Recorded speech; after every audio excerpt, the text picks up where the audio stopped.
It's Wednesday the 22nd of June. It's a Wednesday, a government Wednesday. Select committees have been sitting this morning. The House sits at 2 o'clock and starts as usual with oral questions.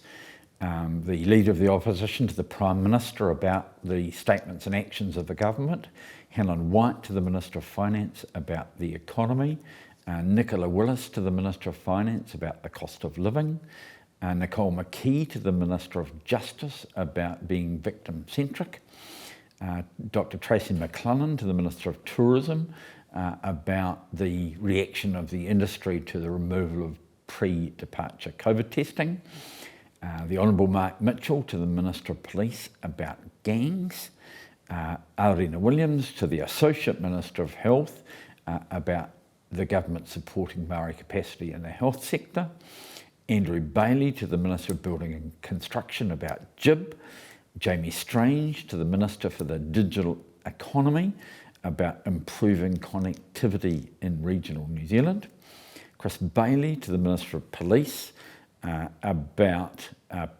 cultural change within the police, the Honourable Julianne Genter to the Minister of Transport about investing in green transport, and Camilla Bellich to the Associate Minister for Workplace Relations and Safety about supporting new parents.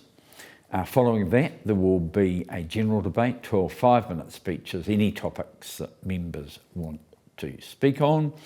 The House will then take urgency for the Support Workers Pay Equity Settlements Amendment Bill. So this will go through all its stages and it will increase the minimum wage rates that apply to support workers covered by the Principal Act, but more importantly extends some of the key provisions of the Act forward from the 1st of July this year. When urgency finishes, we'll go on to the committee stages of the Grocery Covenants Amendment Bill in the name of the Honourable Dr David Clark, the Financial Markets Conduct of Institutions Bill, third reading in the name of Dr Clark.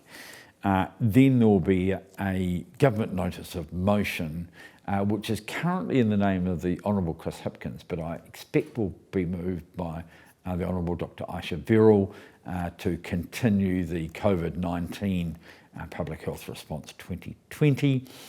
And if we have time, we'll get on to the Digital Identity Trust Framework Bill, the continuation of the second reading, which is in the name of the Honourable Dr David Clark. Parliament will run from 2 till 6, from 7 till 10. We'll be back again at 2 o'clock tomorrow, but select committees will be on tomorrow morning and will be broadcast through a variety of platforms.